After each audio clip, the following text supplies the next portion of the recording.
If you say I'm from Dalton, we go to the IML and they will see your Dalton on the name tag and they say, oh God, I'm gonna just pray for y'all. I'm gonna keep praying for y'all. Because this is a black town, 80–90% black.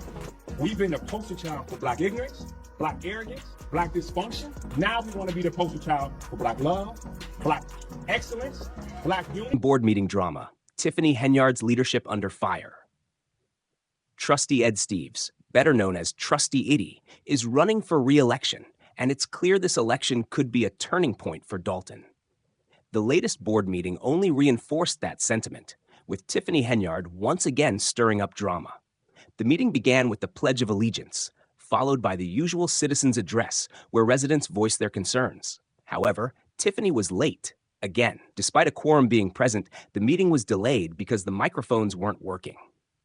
Trustee Kay Beller attempted to fix them, but William Moore, an unknown reporter, claimed Tiffany ordered the microphones to stay off until she arrived.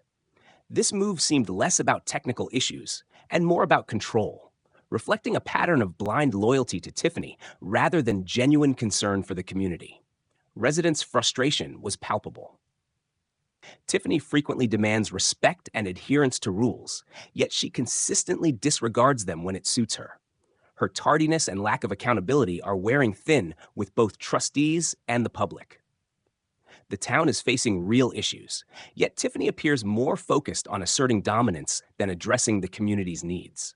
The imbalance of power during these meetings is impossible to ignore. Trustees are visibly frustrated with Tiffany's heavy-handed leadership, and the community is starting to push back. Leadership isn't about enforcing rules selectively. It's about listening to the people and addressing their concerns. Tiffany's approach seems more about maintaining control than fostering genuine dialogue. As Dalton heads toward election season, residents are questioning whether Tiffany's leadership style is what the town needs. It's becoming clear that change may be the only way to restore balance and accountability to Dalton's government. Trustees board and the precious residents, we're not forced to do this. I love my job. I love working for Mayor Henyard. I'm here 7:30 in the morning, whatever it takes, because this is what we inherited. I appreciate your energy and your effort to get these things done. And I'll end with this. It said, any that's chief among you, let it be he that serves. We see your heart, that you love for these people. And so we're with you. And with that, I'm going to give my report. So I appreciate it. Dalton board meeting exposes Tiffany Henyard's growing leadership crisis.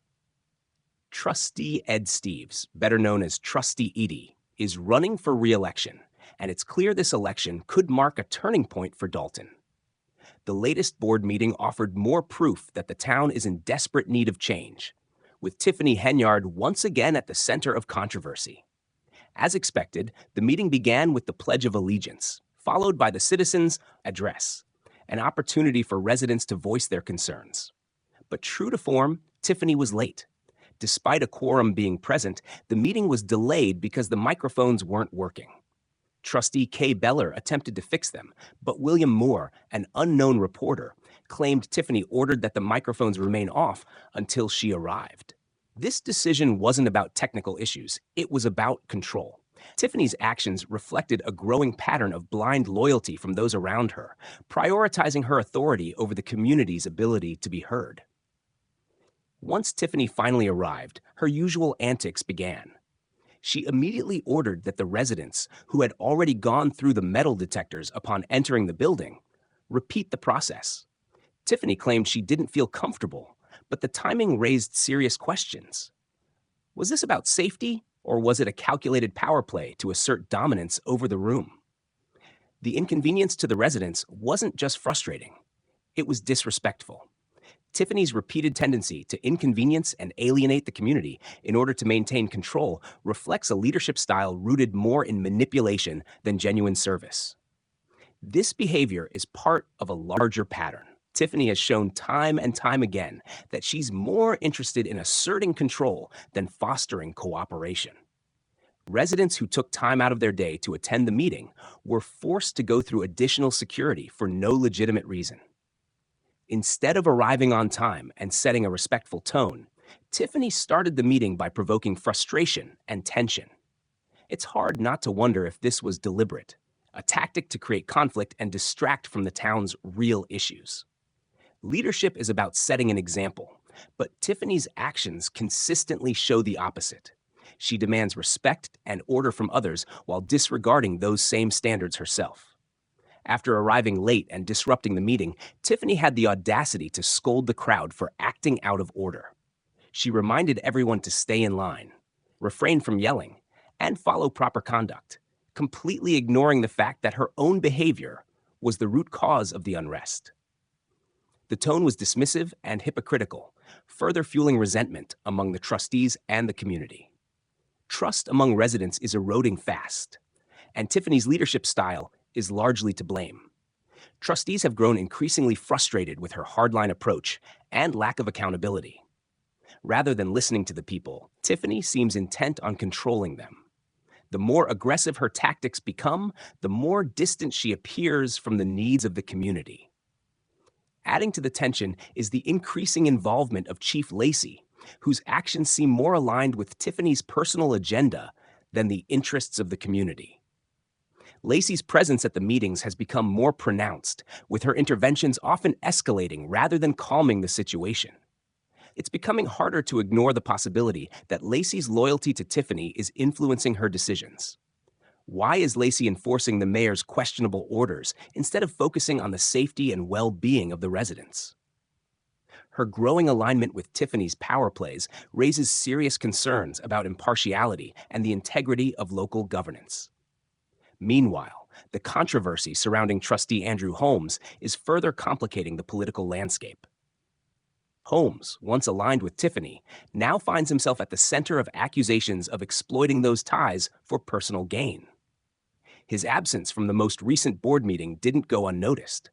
Holmes, who was once seen as a key ally of Tiffany, appears to be distancing himself as the political fallout intensifies.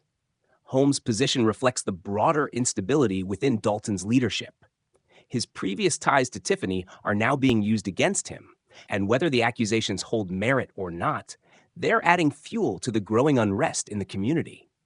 Holmes' decision to skip the meeting suggests he's trying to avoid the growing scrutiny, a difficult position for someone once so closely tied to Tiffany's political machine. The deeper issue isn't just Tiffany's behavior or Holmes' controversy.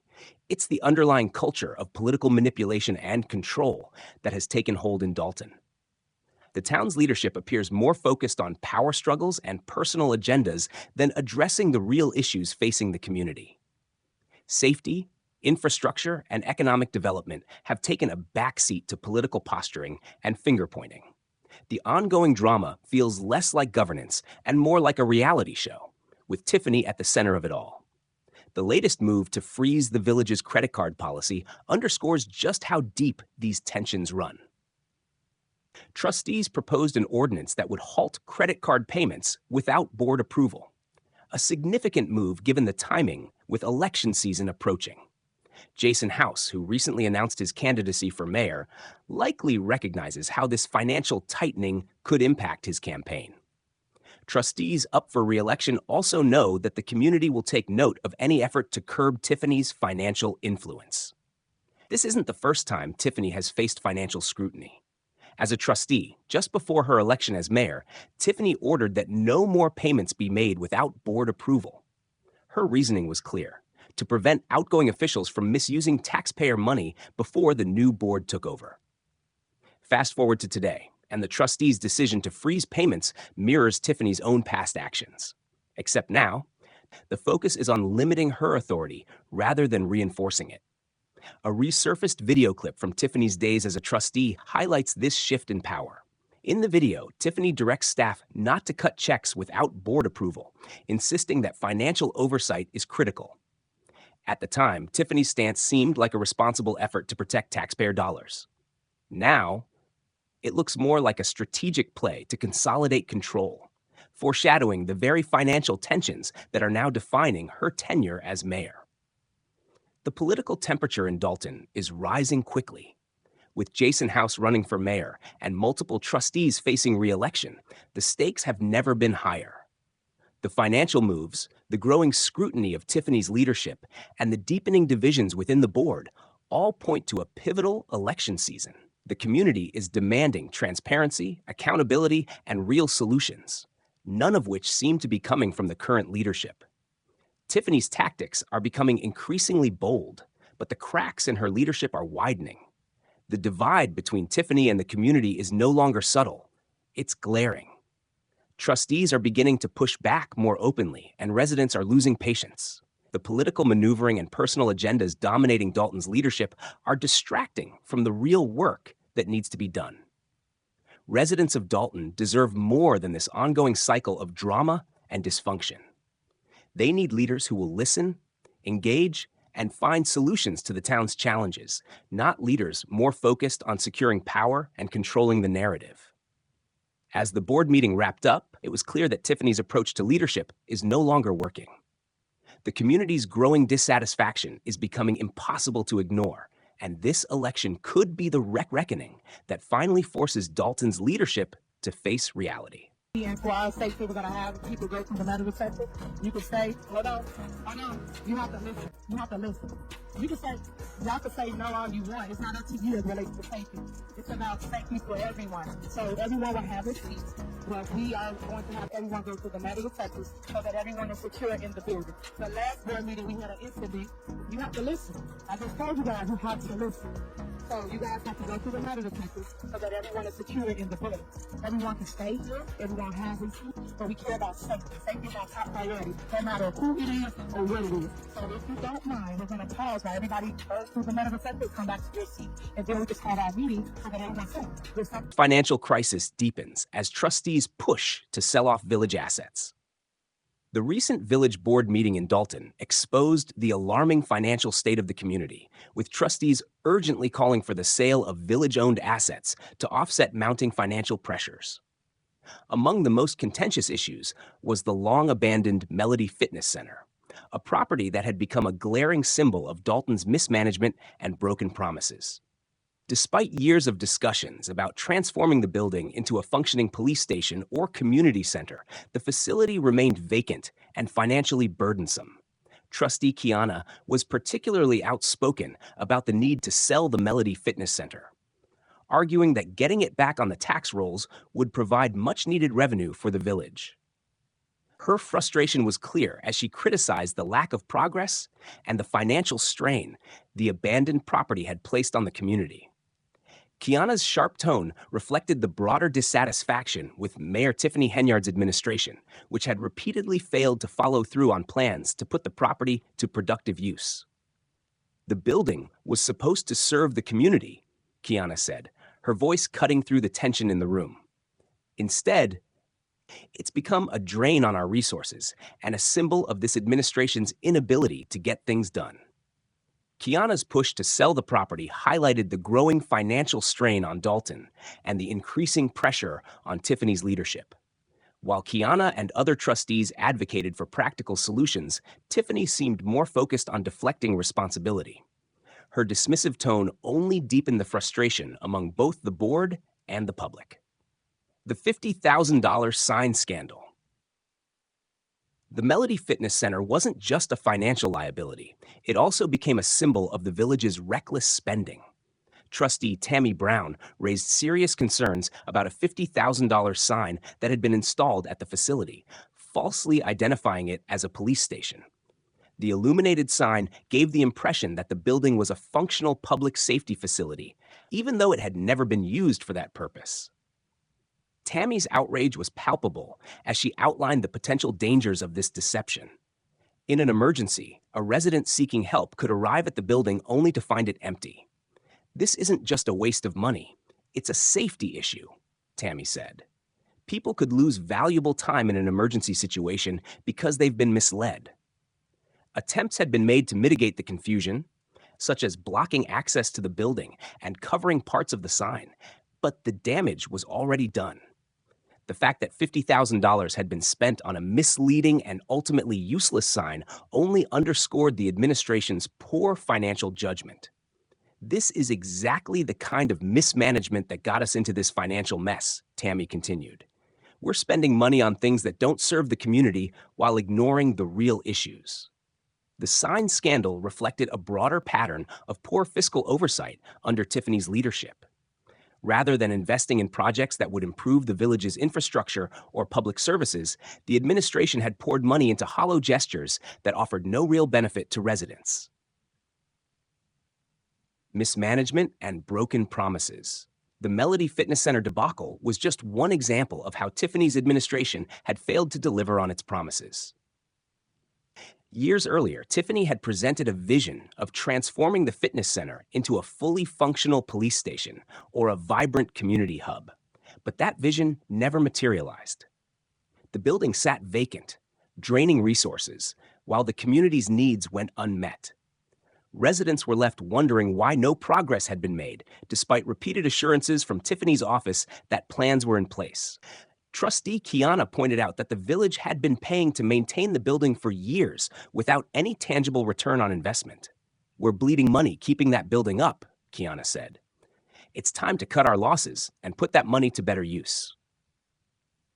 Tiffany's response to the criticism was defensive and dismissive. Rather than acknowledging the administration's failures, she shifted blame to previous boards and bureaucratic red tape. But the trustees and the public were no longer buying these excuses.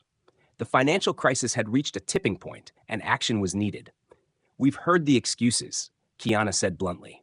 "Now we need solutions." A leadership crisis.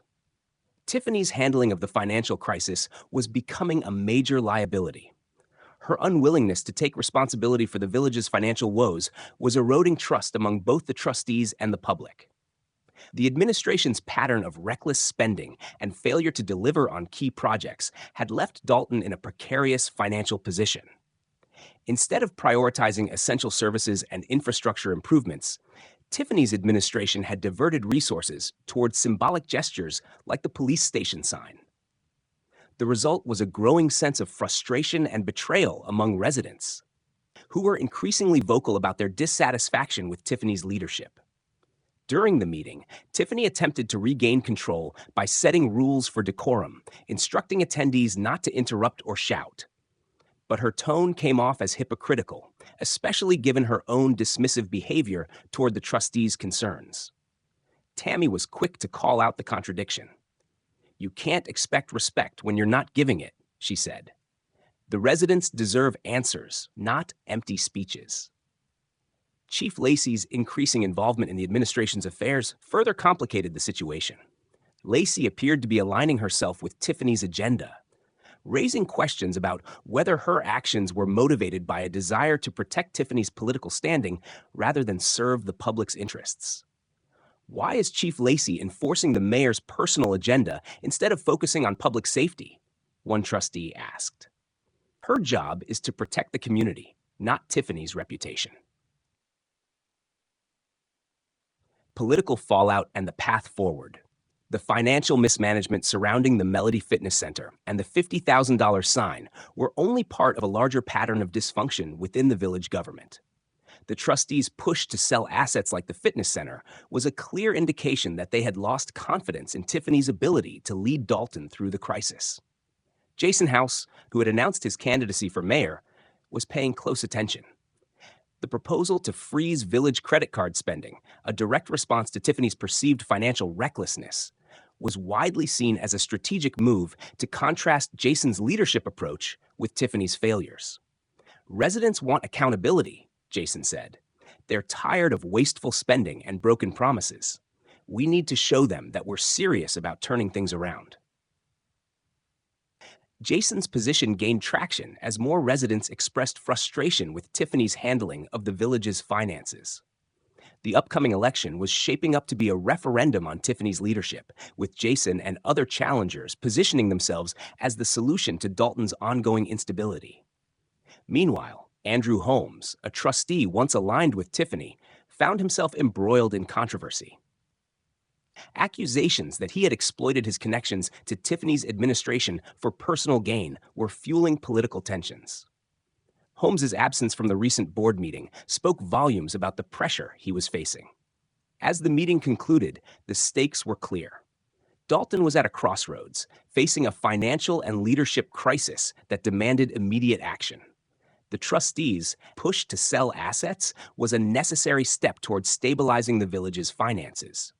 But it was only the beginning. The people of Dalton were no longer satisfied with political posturing and empty promises. They wanted real leadership, leaders who would prioritize transparency, accountability, and tangible results. Whether Tiffany could rise to the occasion or continue to deflect responsibility remained to be seen. What was certain, however, was that the people of Dalton were watching closely. The next election would be a defining moment for the village, a chance to break free from the cycle of mismanagement and chart a new course toward stability and growth.